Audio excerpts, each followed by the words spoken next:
Tell us what you think voters need to cast a ballot. Can we take that again? I read the question wrong. You already see it. Do you want my response? Or?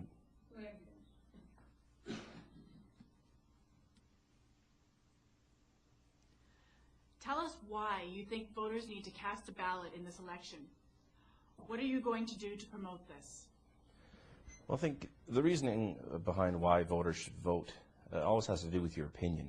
The only way you can really affect change, I think, is by voicing and showing through support of candidates or issues or particular groups, through exercising your ability to vote and make a difference. Now, why should you cast a ballot? Well, municipal politics and municipal issues affect you on a day-to-day basis.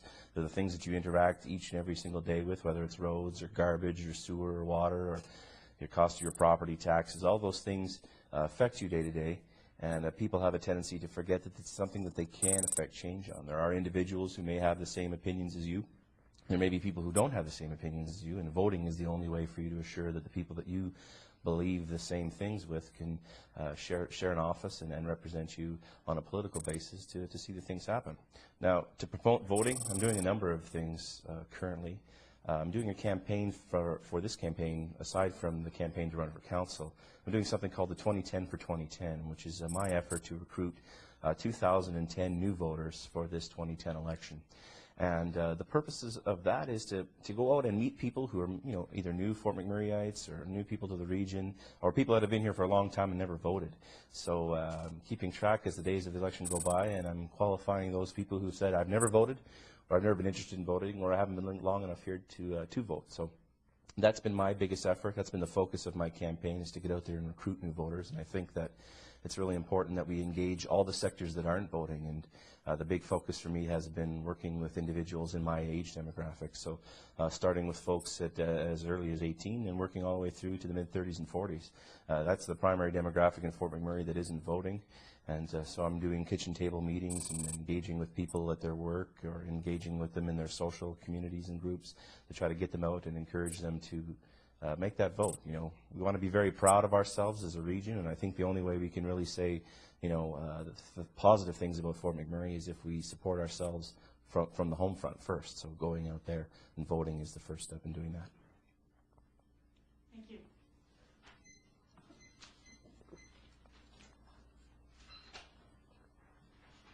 Second question. The region's budget last year was $700 million. What experience do you have in the development and stewardship of a strategic fiscal plan? Fiscal planning and strategic planning is an element of my day-to-day and year-to-year role in my current occupation as General Manager of Community Futures.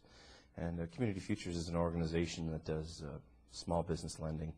And we have to do strategic planning both at a board level and at an operational level every year as part of our federal government contract.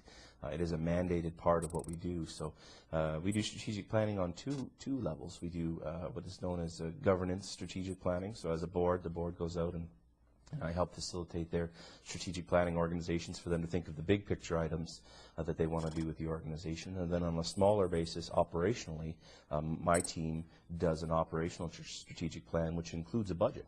So, we're doing significant amounts of work with calculating budgets and fiscal responsibility, at the same time determining operational goals, as well as, working on long-term strategies operationally and governance-wise. So, when you're talking about prudent fiscal planning, when you do it each and every year, and you have to do it each and every year, you develop systems, you develop experience, and you develop some of the key things that help you sort of make that process easier, so you're not constantly being re-educated throughout the strategic planning process. So individuals haven't been involved with it before. You often have to spend a lot of time going through how to strategic plan, whereas I have the experience already to help cut that extra step down and allow it to be a bit easier for us to work on the nitty-gritty of the fiscal planning. As for the size of the budget being $700 million, I think the lessons from budgeting, if you've budgeted at $1 million or budgeted at $100,000, the experiences of budgeting work at all levels. I think fiscally the dollar value doesn't really affect the overall process. I mean, the only difference would be through municipal governance. You're dealing with a lot of citizens rather than with one organization. So, using stakeholder feedback into that budgeting process, I think, is very beneficial.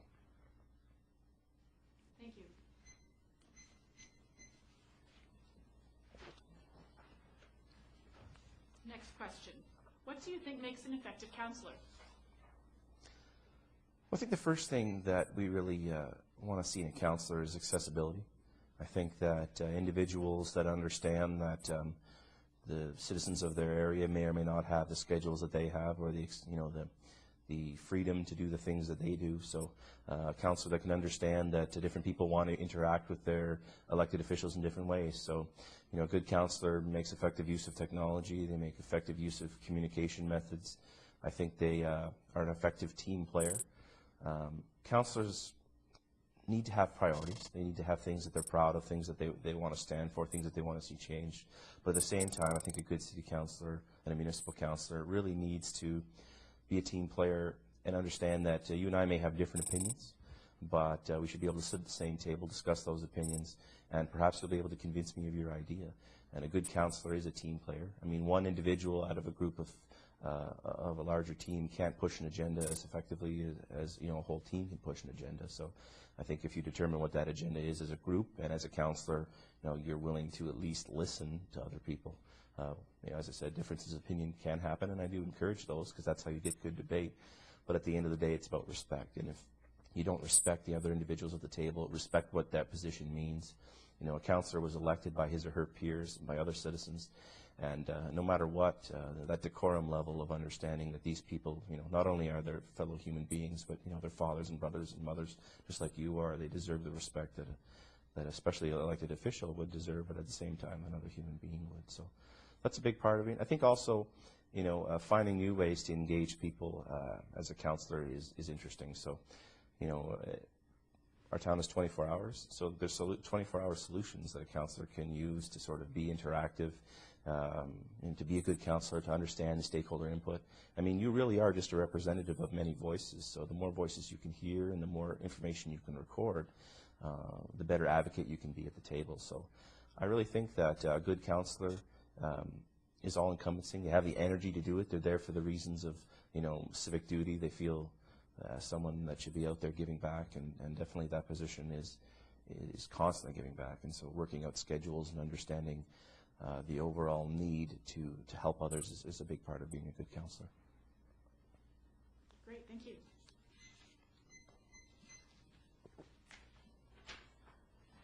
Describe how becoming a counselor has and or will fit into and alter your current life schedule.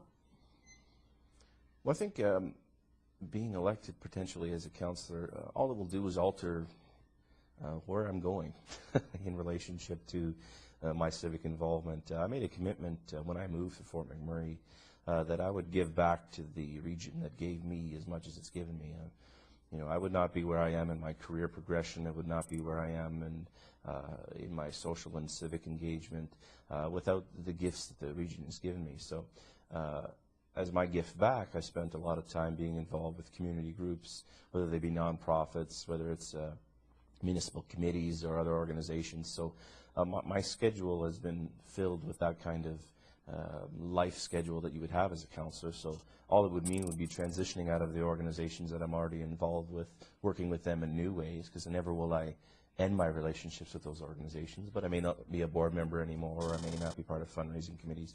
I may take an advisory role, because the commitment as a counselor will see you joining a number of other committees and other groups, being involved with certain charities and through certain community advocacy. So I think I'm already living the schedule right now. The nature of my employment is very flexible, so it allows me to do the things I need to do.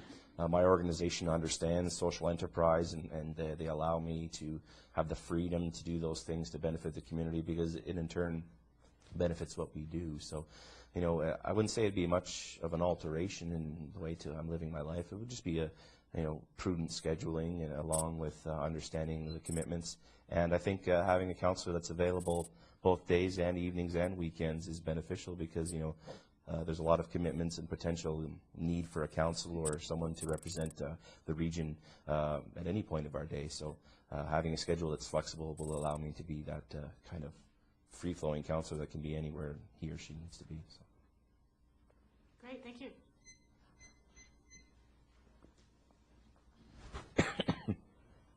Talk about social responsibility and economic sustainability and how you see it impacting this community. Well, I'll start with the economic sustainability question. Going back to my employment, there's a natural fit. Part of what we do is community economic development. So I've been involved with stakeholder working groups in the municipality for over 4 years, working on questions about social responsibility and economic sustainability, since taking this position. So, we already work on the challenges that we face here, and I think the biggest economic sustainability question we have is, how do we support the services we already have, and how do we encourage new services to come to the region? And I think that, I'm in a competitive advantage situation where I have to work with those solutions, and as my employment, it's a condition of my employment. So, from a council point of view, I think there's a lot more powers that position has to do really down and dirty kind of work to solve some of the sustainability questions we have, whereas, as a stakeholder on the outside providing, contribution on the, inward, it's a lot harder for us to really have a real effect change, because all the ideas, we go to someone else to make the decisions. So if you can find a way to be on the thinking end as well as the action end, it kind of makes a difference. Now, social responsibility-wise, we have a lot of nonprofit groups that are in trouble and in need of resources. And I think working out a solution for them will help us with our social responsibility aspect. When you're dealing with economic sustainability, I think that business clusters and working on similar organizational structures is a benefit. For instance, people say, how can the municipality help with recruiting doctors? Well, we're not the health board. We're not going to be out there paying these doctors. But what we can work on, providing a professional building where we could encourage medical professionals to operate out of that building. We could provide the zoning and the infrastructure and the land for a specific use projects and things of that nature. So, we can meet the social responsibility and economic responsibility at the same time within the confines and limitations of, municipal powers. So I think that if we really understand that there's a lot of issues, and if we prioritize which of those social and economic issues are the most prudent, then we can find solutions, I think. Thank you.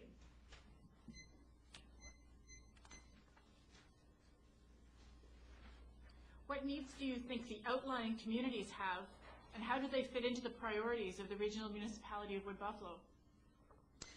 Well, what are the needs of the rural communities? I think the biggest needs right now is the infrastructure spill-off that comes from the city of Fort McMurray has a tendency to balloon outward to not only the outlying areas of our region, but the outlying areas of northern Alberta and the outlying areas of Edmonton and so on. But, dealing with our own backyard first, I think that, there are serious infrastructure deficits when it comes to service provision in the rural communities. I think that, based on a plan that compromises the need for services and the need for rural living, I think there's a lot of individuals who want to have a rural lifestyle and don't want big city amenities available in their communities, but at the same time you have large surpluses of workers and individuals who are living and playing in our rural regions who never come to Fort McMurray. So if we can provide them with some more basic services, I think that it would help with dealing with some of the infrastructure needs. Obviously, there's a housing crunch in our rural regions now when it comes to those who would like to work in the rural part of Wood Buffalo and live in the rural part of Wood Buffalo. I think that there's always partnerships to be gained with our Métis and First Nation groups. I think that if we can understand the challenges that those individual governing bodies are having, that we can kind of find ways to piggyback and help them. I think that, fitting in the overall priorities of the city, there may be less citizens in those rural regions, but by no means are their needs any less important. I think if we prioritize macro municipal issues and then work on regional issues, obviously the Ward 1 councillors are going to focus on the needs of the Fort McMurray region, but I think if they don't have the education of what's happening in Wards 2, 3, and 4, there's really not going to be that concise plan that I talked about earlier. So, there's no reason why we can't do community engagement in the rural communities, whether or not we're a councillor for those wards or not. I think that the rural ward councillors would appreciate other opinions and other viewpoints. And I think that the only way we can determine priorities is to really go there and see the issues, interact with the stakeholders and the leaders and the community advocates, and try to find out, what are your priorities and how can we work that into our master plan. Great, thank you.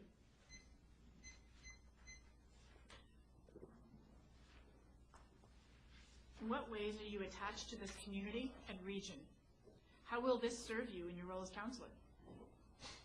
What ways am I attached to this community? Well, where do I start?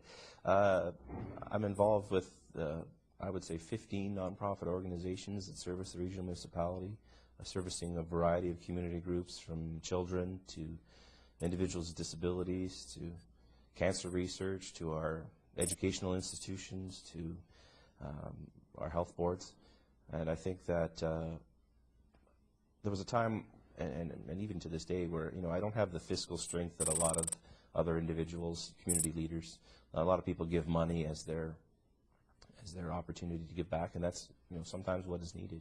I never had the fiscal strength in the past to be able to do that, so I always gave back by volunteering my sweat labor, so to speak, my sweat equity, and that sort of attached a kinship to nonprofits, and so I attach myself to those organizations that need help, and you get to know the people and the people who utilize the services, and they really become your friends, they become your colleagues, they become people that you respect. And I fell in love with Fort McMurray very early on because I saw the potential for the region.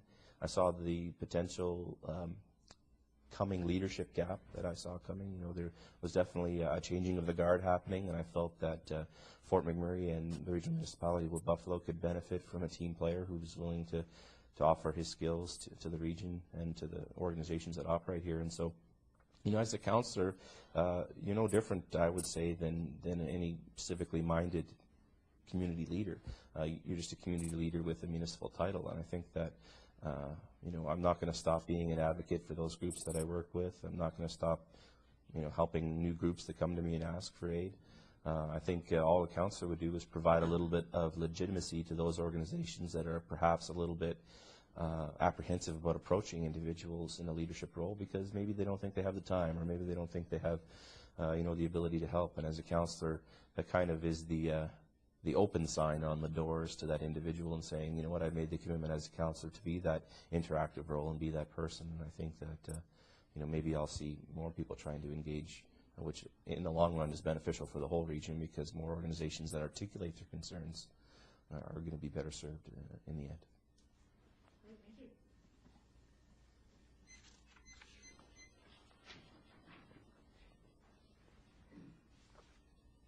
There may be times as a council member when you do not personally support a decision made by council. Tell us about a specific experience when you did not agree with a decision, but you worked with a team to implement it. Well, working in a governance structure, a governance operational structure, I may be the general manager of my organization, but I do have an employer, and that is my board of directors. And long story short, they are the governance body of the organization driving us forward. And even they have an overseer, which in this case is our federal contract holder. And oftentimes the federal government, as they changing of the guards or changing of fiscal policy, change the way that organizations that are directly dependent on them operate. And so there's been many times where federal policy has changed, and the organization which I work with and the framework and structure that we operate in has been changed. We may not agree with, we'll pick funding as an example. They changed the way we get funded, or the amount of funding we receive. We've been dependent on one level of funding for such a long time and require it to operate, and now we find out we're going to be 15% less or something like that. And you know what? We have to work within those confines. We find solutions. I've always been a proactive thinker. I don't like dwelling on the negative too often. Many people, especially in the government-funded world, have a tendency to have a sense of entitlement. I'm not a person who believes that entitlement will get you anywhere. I think like an individual who's a bit of a businessman. I say, well, if they're going to cut our funding this way, we're going to go out and find a new way to attract that funding over here. And for me, the funding is a great example. They implement a structure that says, sorry, this is what you now are going to make as an organization to do what you do. And I say, well, I need $60,000 more to do that. So what do? I go out and I find new revenue streams, find new partnerships with other government organizations, other nonprofits. And I think that working as a councillor, that's pretty much how it's going to work as well. We're the governance body, but we're bound by provincial agreements, federal agreements, tax base. There's a lot of things that we may not agree with, but you know what? If the team makes a decision and I don't work with the team, then all we're doing is harboring our ability to actually see success. If the majority makes the decision, that's what democracy is. You kind of have to work with it, and I think that in this particular case, if the council makes a decision I don't agree with, I'm not going to spend my life and my days, being angry at the individuals who made the decision. Maybe I'll find something within that larger decision that I didn't like. Maybe something within it I do like, and maybe that'll be where I focus my time on moving forward. And I think if you move forward effectively, any decision can be worked with in one manner or another. Great, thank you.